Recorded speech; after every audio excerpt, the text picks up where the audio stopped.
इस वीडियो के एंड में आपके लिए एक छोटा-सा चैलेंज है, तो ये वीडियो एंड तक ज़रूर देखना। और अगर आपने ये वीडियो एंड तक देखा और ये क्वेश्चन अगर एग्ज़ाम में आया, तो मैं गारंटी देता हूँ कि इस क्वेश्चन में आप 5 आउट ऑफ 5 डेफ़िनिटली स्कोर करोगे। अभी अपस्ट्रीम और डाउनस्ट्रीम के क्वेश्चंस में पहले ये समझ लेते हैं कि अपस्ट्रीम और डाउनस्ट्रीम होता क्या है, ठीक है? पहली बात तो स्ट्रीम का मतलब होता है चलता हुआ पानी। अब मैंने बहुत सारे स्टूडेंट्स को ये गलत मानते हुए देखा है कि अपस्ट्रीम का मतलब होता है कि पानी ऊपर की तरफ जा रहा है और डाउनस्ट्रीम का मतलब होता है कि पानी नीचे की तरफ जा रहा है। ऐसा कुछ नहीं होता।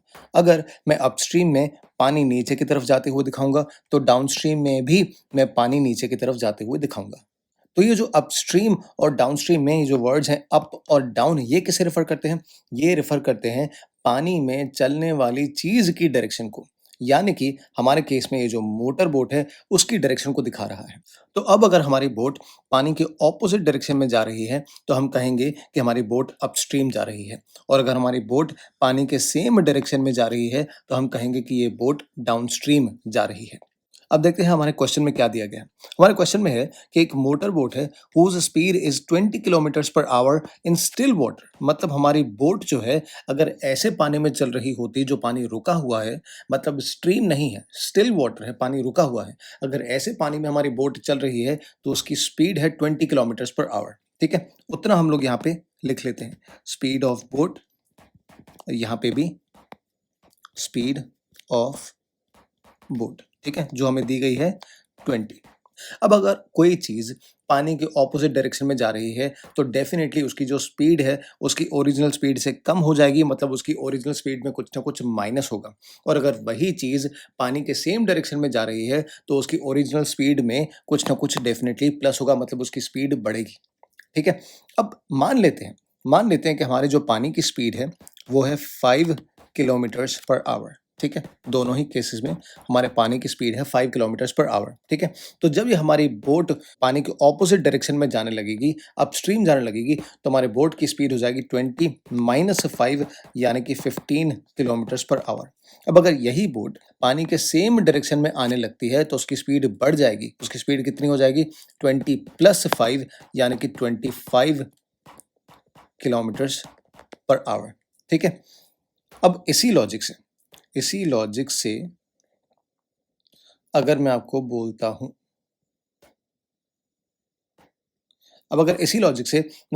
हूं, कि मेरे पानी की स्पीड है x किलोमीटर्स पर आवर, पानी की स्पीड है x किलोमीटर्स पर आवर, तो हमारे बोट की स्पीड अपस्ट्रीम में कितनी हो जाएगी? वो हो जाएगी 20 minus x kilometres per our. और यही बोट जब पानी के सेम डायरेक्शन में यानी कि डाउनस्ट्रीम जाने लगेगी, तो हमारे बोट की स्पीड हो जाएगी 20 plus x kilometres per our. अब 2 मिनट के लिए इसे साइड में रखते हैं और क्वेश्चन में एक बात ऑब्जर्व करते हैं। देखो, अब इन केसेस में हमें तो पहले ये डिसाइड करना होता है कि क्वाड्रेटिक इक्वेशन हमारा जो बनेगा वो किस बेसिस पे बनेगा। ठीक है, हमेशा क्वाड्रेटिक इक्वेशन बनता है उस चीज़ पे जो क्वेश्चन में चेंज हो रही हो। ठीक है, अब देखो, ये जो बोट की स्पीड है ये मुझे 20 किलोमीटर्स पर आवर दी हुई है, तो ये कांस्टेंट मान के चलेंगे। ठीक है, अब मुझे यहाँ पे डिस्टेंस दिया हुआ है 48 किलोमीटर्स का, इसमें भी कुछ चेंज नहीं आ रहा। तो चेंज कहाँ पे आ रहा है? मुझे यहाँ पे ऐसा कुछ स्टेटमेंट दिख रहा है, टेक्स 1 आवर मोर, मतलब 1 घंटा ज़्यादा लग रहा है किसी न किसी कंडीशन में। ठीक है, तो इसमें जो मैं क्वाड्रेटिक इक्वेशन बनाऊंगा वो मैं टाइम के बेसिस पे बनाऊंगा, क्योंकि क्वेश्चन में मुझे बोला गया है कि टाइम में कुछ ना कुछ चेंज आ रहा है। मतलब ऐसे क्वेश्चंस में आपको जो क्वाड्रेटिक इक्वेशन बनेगा वो कुछ ऐसे बनेगा, time taken in condition A, time taken in condition B, और उन दोनों का टोटल टाइम कुछ दिया रहेगा। या फिर आपको कुछ ऐसा दिया रहेगा कि time taken in condition A minus time taken in condition B, और उनका डिफरेंस यहाँ पे कुछ आपको दिया हुआ रहेगा। ठीक है, मतलब आपको 2 ऐसे कंडीशंस देखने हैं जिनमें कुछ ना कुछ टाइम लग रहा है, और फाइंड करना है क्वेश्चन में से कि उन दोनों का टाइम प्लस करना है या उन दोनों का टाइम माइनस करना है। ठीक है, अब यहाँ पे एक बार क्वेश्चन देख लेते हैं। देखो, मुझे क्वेश्चन में क्या बोला है कि ये जो बोट है हमारी, it takes 1 hour more to go 48 kilometers upstream than to return downstream to the same spot। ठीक है, मतलब अगर मैं मान लूं कि मेरी बोट यहाँ से चलना चालू करती है, तो वो पहले अपस्ट्रीम जाती है, 48 किलोमीटर्स ट्रैवल करती है, 48 किलोमीटर्स ट्रैवल करती है, और वो वापस 48 किलोमीटर्स ट्रैवल करके सेम स्पॉट पे रिटर्न करती है। ठीक है? लेकिन जब वो अपस्ट्रीम जा रही है, तो उसे डाउनस्ट्रीम के कंपैरिज़न में 1 घंटा ज़्यादा लग रहा है, ठीक है? अब रुको समझाता हूँ। अब ये देखो, ये मैं लिखता हूँ यहाँ पे अपस्ट्रीम जाने में कितना टाइम लगा, डाउनस्ट्रीम जाने में कितना टाइम लगा, ठीक है? ये यहाँ पे हम लोग 3 अलग-अलग केसेज़ ले लेते हैं, ठीक है? अब समझो मुझे क्वेश्चन में बोला गया है कि डाउनस्ट्रीम जाने में 6 घंटे लग रहे हैं, तो अपस्ट्रीम में 1 घंटा ज़्यादा लग रहा है, मतलब अपस्ट्रीम में 7 घंटे लगेंगे। अगर डाउनस्ट्रीम जाने में 5 घंटे लग रहे हैं, तो अपस्ट्रीम जाने में 1 घंटा ज़्यादा लग रहा है, मतलब 6 घंटे लग रहे हैं। अगर डाउनस्ट्रीम जाने में 4 घंटे लग रहे हैं, तो अपस्ट्रीम जाने में 5 घंटे लगेंगे। क्वेश्चन में बोला है 1 घंटा ज़्यादा लग रहा है, ठीक है? तो एक बात यहाँ पे नोटिस करो कि इनका डिफ़रेंस हमेशा कितना आ रहा है? इनका डिफ़रेंस हमेशा कितना आ रहा है? 1, ठीक है? मतलब मुझे बोला गया है कि इस कंडीशन में जितना टाइम लग रहा है, माइनस इस कंडीशन में जितना टाइम लग रहा है, वो किसके इक्वल आएगा? 1 के इक्वल आएगा। अगेन इस कंडीशन में जितना टाइम लग रहा है, माइनस इस कंडीशन में जितना टाइम लग रहा है, उसमें डिफरेंस कितना आएगा? 1, ठीक है? मतलब मेरा क्वाड्रेटिक इक्वेशन कैसे बनेगा? Time taken to go upstream minus time taken to go downstream is equals to 1, ठीक है? इतना समझा ये कैसे आया? इतना क्लियर है? अब मुझे यहाँ पे टाइम फाइंड करना पड़ेगा, ठीक है? अब यहाँ पे ऑब्वियसली हमें यहाँ पे क्वेश्चन में देखो, स्पीड के बारे में कुछ दिया हुआ है, हमें टाइम के बारे में कुछ दिया हुआ है और डिस्टेंस के बारे में कुछ दिया हुआ है। तो ऑब्वियसली हमें क्या करना है? हमें यहाँ पे speed is equals to distance upon time का फॉर्मूला लगाना पड़ेगा, ठीक है? जिसमें डिस्टेंस आपको 48 किलोमीटर्स कांस्टेंट दिया हुआ है, ठीक है? स्पीड का हमने वीडियो के शुरू में देख लिया था। स्पीड हमने शुरू में फाइंड कर ली थी यहाँ पे। ये हमारी स्पीड है अपस्ट्रीम में और ये हमारी स्पीड है डाउनस्ट्रीम में, ठीक है? तो यहाँ पे मुझे अपस्ट्रीम में जाने का टाइम चाहिए और मुझे डाउनस्ट्रीम में जाने का टाइम चाहिए, ठीक है? तो अगर मैं यहाँ पे टाइम का फॉर्मूला लिख लेता हूँ, तो टाइम यहाँ पे हो जाएगा डिस्टेंस अपॉन स्पीड, ठीक है? अब मान लेते हैं कि ये हमारा हो जाएगा अपस्ट्रीम का, ठीक है? वैसे ही हमें डाउनस्ट्रीम का भी टाइम फाइंड करना पड़ेगा, ठीक है? दोनों केसेस में फॉर्मूला क्या लगेगा? Time is equals to distance upon speed, ठीक है? डिस्टेंस दोनों में क्या है?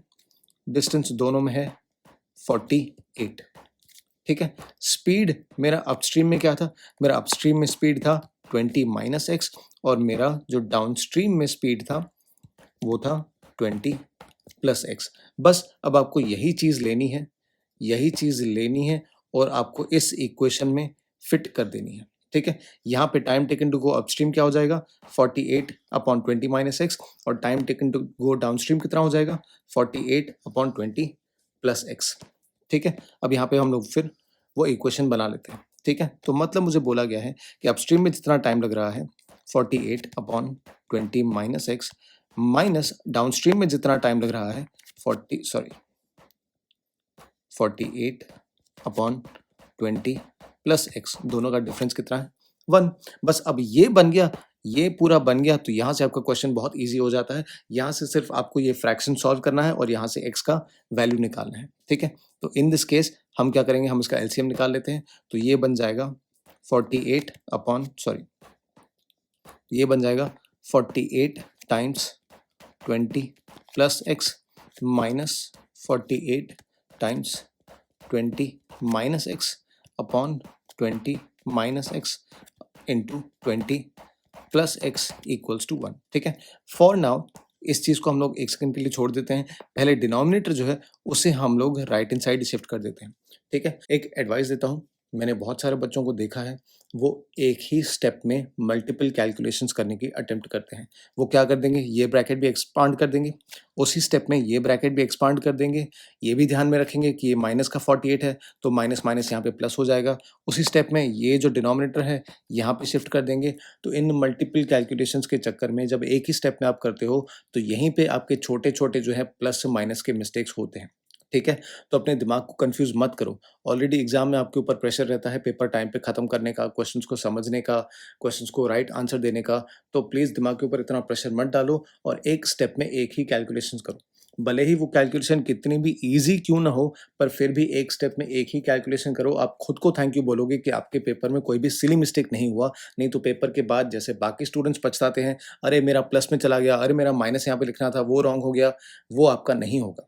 ठीक है? तो इन दिस केस हम क्या करेंगे, हम जो लेफ्ट हैंड साइड है, पहले वो सेम रख लेते हैं। ये होगा 48 into 20 plus X minus 48 into 20 minus X is equals to यहाँ पे ये पूरा जो डिनोमिनेटर है ये यहाँ पे आ जाएगा। ठीक है, ये हो जाएगा 20 plus x into 20 minus x. ठीक है, अब अभी तक मैंने राइट हैंड साइड को सॉल्व नहीं किया, बट ये सॉल्व करना बहुत ईजी लग रहा है। ठीक है, ये यहाँ पे क्या है, ए प्लस बी ए माइनस बी। ठीक है, तो ये क्या बन जाएगा, ये बन जाएगा ए स्क्वायर माइनस बी स्क्वायर। ठीक है, अब मैं यहाँ पे देख लेता हूँ लेफ्ट हैंड साइड में। लेफ्ट हैंड साइड में मेरे पास क्या है, जो है मल्टीप्लाई करना पड़ेगा। 48 टाइम्स 20 मतलब ये हो जाएगा 1960 plus 48x minus 1960 plus 48x। ये 1960 ये कट हो जाएगा, तो मेरे पास लेफ्ट हैंड साइड में बचता है 96x is equals to 400 minus X square. ठीक है, अब मैं बाकी सारी चीज़ों को लेफ्ट हैंड साइड में लेके आता हूँ और राइट हैंड साइड में जीरो छोड़ देता हूँ, तो ये मेरे पास बन जाएगा X square plus 96x minus 400 is equals to 0। ठीक है, अब मुझे दो नंबर ऐसे चाहिए जिनको मल्टीप्लाई करने पे 400 आना चाहिए और प्लस माइनस करने पे 96 आना चाहिए। ठीक है, बट एक बात सिर्फ ध्यान में रखना, अगर यहाँ पे प्लस साइन है तो जो बड़ा नंबर होगा इसकी साइन वही होगी। ठीक है, मतलब अगर यहाँ पे आपका प्लस है तो बड़ा नंबर होगा प्लस में और छोटा नंबर होगा माइनस में। ठीक है, अब नंबर्स तो यहाँ पे सामने सामने क्लियरली दिख रहे हैं, बहुत इजीली दिख रहे हैं। ये नंबर्स होंगे 100 और 4। ठीक है, मतलब 100 माइनस 4 करूंगा तो 96 आ जाएगा और 100 टाइम्स 4 करूंगा तो 400 आ जाएगा। ठीक है, तो ये मेरा इक्वेशन क्या बन जाएगा, X square plus 100x minus 4x minus 400 is equals to 0। ये बन जाएगा मेरा x ब्रैकेट में x plus 100 minus 4 common x plus 100 is equals to 0। तो ये मेरा बन जाएगा x plus 100 times x minus 4 is equals to 0। मतलब इसका मतलब या तो x plus 100 is equals to 0 जिसमें x की वैल्यू हो जाएगी माइनस 100, या फिर x plus 4 is equals to 0 जिसका मतलब हो जाएगा सॉरी यहाँ पे हो जाएगा x माइनस 4 जिसका मतलब हो जाएगा x की वैल्यू हो जाएगी 4। अब ऑब्वियसली ये x जो है स्ट्रीम की स्पीड को, पानी की स्पीड को रिप्रेजेंट कर रहा है, तो वो माइनस में तो हो नहीं सकता, तो हम इसी वैल्यू को ले लेंगे। ठीक है, लेकिन इतना ध्यान में रखना कि आपको एग्जाम में ये स्टेटमेंट डेफिनेटली इंक्लूड करना पड़ेगा कि आप -100 ये जो वैल्यू है इसको डिसरिगार्ड क्यों कर रहे हो। आपको ये स्टेटमेंट लिखना पड़ेगा, since the speed of water या since the speed of stream can not be negative therefore x can not be -100। ये स्टेटमेंट लिखना कंपलसरी है, प्लीज इसको इग्नोर मत करना। ठीक है, अब आगे देखते हैं। तो देयरफॉर हमारे स्ट्रीम की जो स्पीड है वो कितनी आ जाएगी, 4 किलोमीटर्स पर आवर। ठीक है, अब देखो क्वेश्चन तो हमारे यहाँ पे सॉल्व हो गया।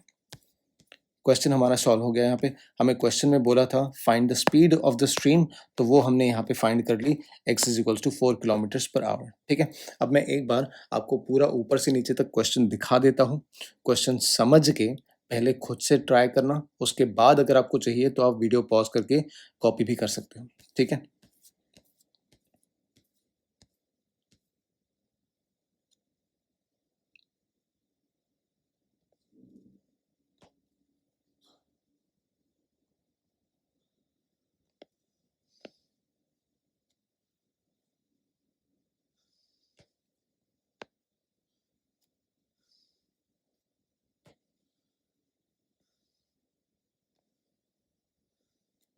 अब अगर आपने वीडियो यहाँ तक देख लिया है तो मैंने आपको प्रॉमिस किया था वीडियो के बिगनिंग में कि वीडियो के एंड में कुछ ना कुछ आपके लिए एक चैलेंज है, और वो चैलेंज ये है, if the speed of the boat is increased by 2 kilometers per hour, find the time taken by the boat to go upstream and downstream. ठीक है? ध्यान रखना इस क्वेश्चन में मुझे टोटल टाइम देना है कि अपस्ट्रीम और डाउनस्ट्रीम ये मिला के मेरा जो टोटल टाइम होगा बोट का वो कितना आएगा अगर मैं बोट की स्पीड 2 किलोमीटर्स पर आवर बढ़ा देता हूँ, ठीक है? अपना आंसर कमेंट में ज़रूर पोस्ट करना और इसके बेसिस पे टाइम, डिस्टेंस और स्पीड के बेसिस पे एक और क्वेश्चन है जो मैं इसकी नेक्स्ट वीडियो में अपलोड कर दूँगा, तो प्लीज़ सब्सक्राइब करना और उस वीडियो के लिए ध्यान रखना।